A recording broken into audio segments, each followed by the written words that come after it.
Bonjour et bienvenue dans le comptoir de l'info. Aujourd'hui, nous parlons d'un fait de société qui n'est pas un fait marginal. Il s'agit du viol et de la prévention face au viol. Nous avons avec nous Nathalie Breda, bonjour. Bonjour. Vous faites partie de l'association Oser le féminisme. On a vu une affiche là, sur la prévention face au viol, alors qui est assez violente d'ailleurs, virulente.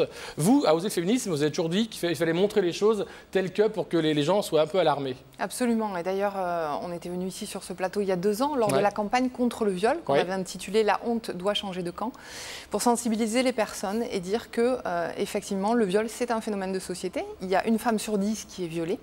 Donc ça veut dire que dans vos familles, pour vos téléspectatrices et téléspectateurs, il y en a qui sont violés forcément, même si elles ne le disent pas, même si on n'est pas au courant. C'est présent. Et du coup, voilà. Oui, elles ne portent pas toujours plainte en plus, c'est ça? Absolument. Il y a seulement 10% des viols qui se transforment en plainte.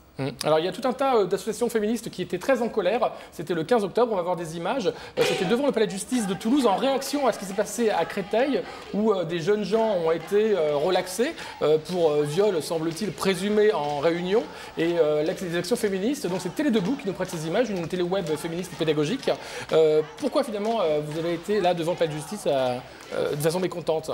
Ce rassemblement qui est à l'initiative d'une féministe qui s'appelle Zorose, qui est plasticienne, a été repris également en France. C'est-à-dire que dans plusieurs grandes villes de France, il y avait un rassemblement à 18h30 pour dire nous soutenons Nina et Aurélie. Elles sont des héroïnes pour nous, parce que porter plainte pour viol, c'est déjà, comme on l'a vu, très difficile, puisque seulement 10% des victimes le font. Et être entendu sur un procès où c'est un viol collectif, je le rappelle, et là je mets un petit carton rouge aux médias qui nous parle de tournante.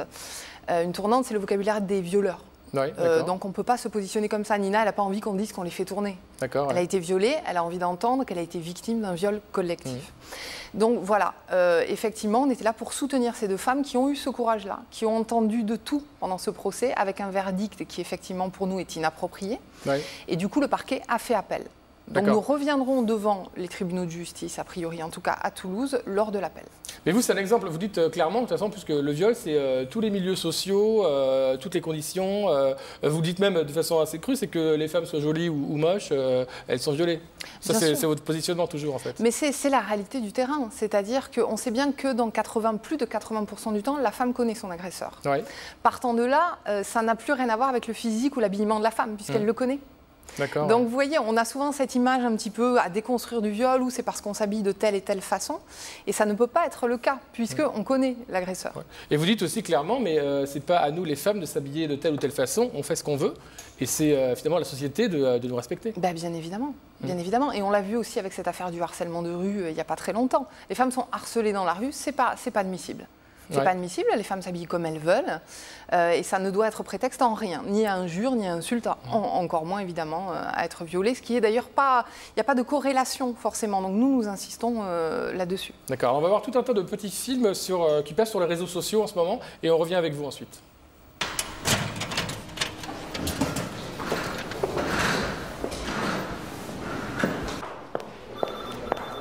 À jeudi.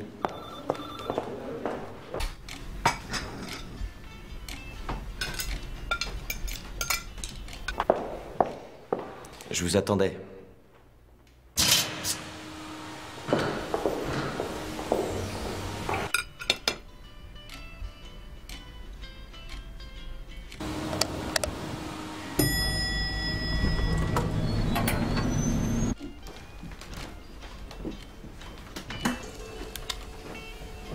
Entrez.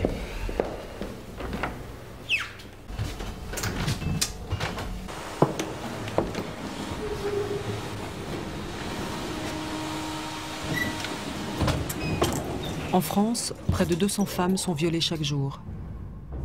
Dans 8 cas sur 10, la victime connaît le violeur. Le plus souvent, le viol est commis chez elle ou chez lui. Seuls 10% des victimes osent porter plainte. Cela doit changer. Signez le manifeste contre le viol.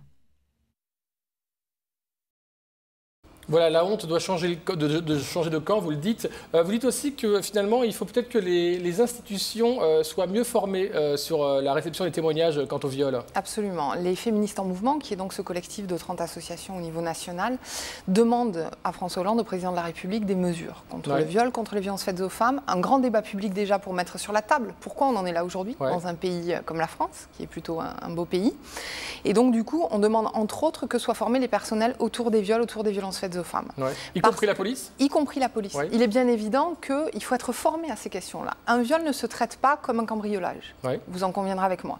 C'est logique, simplement, il faut avoir les arrières, il faut avoir les connaissances pour traiter ça. Et il en va de même pour la justice, on le voit bien. Si on arrive à de tels verdicts, c'est qu'il y a eu un problème de la prise de parole des victimes et de l'écoute des victimes. Parce que c'est des victimes qui sont traumatisées. Par exemple, sur le procès de Nina et Aurélie, on nous dit c'était un procès difficile, il a été interrompu plein de fois parce que Nina n'arrivait pas à rester, elle était obligée de prendre des temps, on était obligé d'interrompre les séances, etc. Quoi de plus naturel ? Sachant que quand on vit ce procès-là, on revit son propre viol. Eh bien, ces questions-là, il faut que les personnels de justice soient formés pour être à l'écoute des victimes. Sinon, eh bien oui, alors on traite comme autre chose. Et ça n'est pas possible. C'est une de nos revendications. Vous êtes allé voir des parlementaires toulousains peut-être, ou même au niveau national. Chacun essaie d'aller voir un parlementaire pour lui dire, bon là, il faut que ces questions soient posées sur la table, comme vous le dites d'ailleurs. Alors on a écrit donc cette lettre qui est signée. Là, on est à plus de 30 200 signatures à François Hollande. Et ensuite, bien sûr, nous interpellerons nos parlementaires. Pour l'heure, voilà, on était dans l'urgence de ce procès-là qui nous permettait de reparler du viol suite à la campagne contre le viol il y a 2 ans. Là, je pense que oui, il faut interpeller les pouvoirs publics. Et c'est un phénomène de société, ça nous concerne tous et toutes.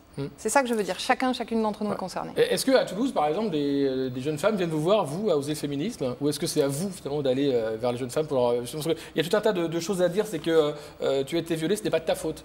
Tu n'as pas à avoir honte. Il y a tout un tas de... Absolument. On avait fait aussi des petits clips en disant je suis l'une d'elles, je pourrais être l'une d'entre elles. Face au viol. Et ça me semble très, très juste comme slogan. C'est ça qu'il faut bien savoir. Après, il y a des associations, et là on demande beaucoup plus aussi de moyens, il y a des associations d'aide aux victimes de viol qui sont justement préparées à accueillir les victimes de viol, parce que ça ne s'improvise pas comme on vient de le voir.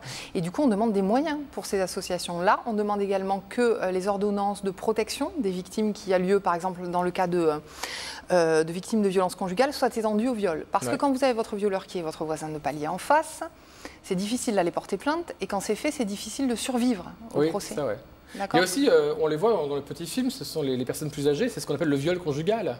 Ça, c'est souvent, alors ça, c'est dur, on dit les secrets de famille restent en famille, mais plus que jamais.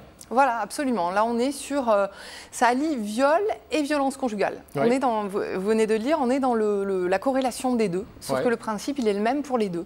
C'est-à-dire que fut un temps où c'était considéré comme quelque chose de naturel, donc parce que oui, du moment qu'on est marié, l'homme a une pression sur le corps de sa femme. Aujourd'hui, non, sa femme, c'est un être à part entière, et si elle n'a pas envie, elle n'a pas envie, donc c'est un viol. Est-ce que vous pensez qu'il y a eu une évolution, finalement alors, on a des chiffres qui datent de 2006 sur les 75 000 femmes violées.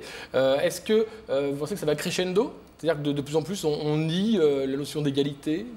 C'est très difficile à évaluer. C'est très difficile à évaluer parce qu'avant, ça ne se disait pas. Nous, ce qui nous intéresse, c'est de libérer la parole. Sur les chiffres, des chiffres qui ne se disent pas, c'est difficile de faire des prévisions. On sait que c'est 75 000 plus ou moins, ça on en est sûr. Après, en quelques années comme ça, on ne peut pas le savoir. On sait que c'est en corrélation avec effectivement les inégalités de genre. Et que tant qu'il y aura une domination des hommes sur le corps des femmes, les viols ne cesseront pas. Et seront en tout cas un phénomène de société. Il y a aussi quelque chose sur la notion de prescription. Est-ce que les femmes inconsciemment se disent, oui, c'est trop tard maintenant ? Oui. Absolument. Alors ça a été modifié aussi. C'est 10 ans après les faits. Donc voilà, il ne faut pas hésiter quand on a été victime de viol à porter plainte, même si c'est après, si on a la sensation que c'est trop tard, il faut le faire. Et vous avez l'impression que les agresseurs ne sont pas assez punis ? Ah mais oui, malheureusement oui. Après, encore une fois, ce sont c'est quand même 15 ans ou 20 ans. Oui, mais regardez avec Nina et Aurélie. On arrive à un agresseur qui est puni de 1 an de prison ferme, 4 qui ont de la prison avec sursis et 10 qui sont relaxés. Si un appel, c'est pas pour rien. On peut se demander si effectivement c'est approprié. Ça l'est a priori pas du tout. Et ça va du fonctionnement général de l'appareil judiciaire, on est bien d'accord, voire de l'accueil des personnes à la police. Et est-ce que chez les mineurs, le viol lui aussi va crescendo ? Les mineurs, c'est un petit peu comme les viols des femmes. Je pense qu'il faut des personnels spécialisés Ouais. Ce que je voulais, c'était ce qu'on appelle le viol entre mineurs, quoi. Alors, je ne sais pas s'il y a des chiffres là-dessus aussi qui sont sortis. Alors ça, je ne peux pas trop vous répondre. Je pense qu'effectivement, ça doit être un petit peu la même chose, tant qu'il y a une domination. Ce qui convient là, c'est de faire de la prévention, plutôt. Effectivement, ça peut exister qu'on soit mineur ou pas. On le voit bien d'ailleurs avec les affaires de bizutage. Oui. Vous le savez, dans certaines grandes écoles, ce qu'ils appellent les intégrations sont parfois prétexte à des scènes de viol. On ne peut pas appeler ça autrement. Est-ce que vous, à Oser le féminisme, et parmi les autres associations de prévention, justement, vous allez dans les écoles, dans les collèges, dans le lycée? Ça nous arrive, oui, on nous invite parfois pour des conférences, pour discuter avec les jeunes, bien sûr. Tant qu'on fait de la prévention, tant qu'on libère la parole, on a gagné. Oui. Et quelles sont vos actions là jusqu'à novembre? Parce que vous êtes toujours en action, en fait. Le 25 novembre, ce sera la journée internationale de lutte contre les violences faites aux femmes. Ouais. Par conséquent, eh bien, nous allons manifester, nous mobiliser avec les autres associations. Ce n'est pas encore défini, mais on sait qu'on reparlera à cette occasion-là du viol, évidemment, comme tous les ans. Et puis après, nous, oui, effectivement, on participe à des actions, on participe à de la prévention, on essaye d'être sur le terrain aussi. Alors, il y a tout un tas de réseaux sociaux sur Internet qui parlent de ça, de sites. Il y a une pétition, c'est contreleviol.fr, je crois, pour signer une pétition. Oui, le but, c'est que de plus en plus de gens soient informés, soient éveillés là-dessus. Et après, c'est encore à nouveau d'aller voir les politiques pour que des lois plus fermes soient mises en place. Oui, est-ce que vous avez l'impression parfois de travailler dans le vide, ou est-ce qu'on vous écoute? Dans le vide, non, parce que pour nous, chaque victime qui aura pris son téléphone ou qui aura été à son commissariat, c'est gagné. Et il y en a. Ouais. Il y en a qui nous écoutent aujourd'hui, par exemple, et qui vont se dire, ou au moins avoir ça qui traîne dans leur tête, je vais peut-être y aller. Pour nous, c'est gagné. Partant de là, oui, on se répète beaucoup. Ouais. Oui, malheureusement, il y a 2 ans, sur ce plateau, j'ai dit à peu près les mêmes choses. Ouais. Et oui, c'est difficile parce que ce sont des résistances qu'il faut aller sur de la politique et sur des phénomènes de société et que les gens, tant que ça touche au corps des femmes, ils ont du mal à le comprendre. C'est difficile. Merci Nathalie Breda, donc de Oser le féminisme 31. Merci à tous de nous avoir suivis. Dans la seconde partie, Greg Lamazère.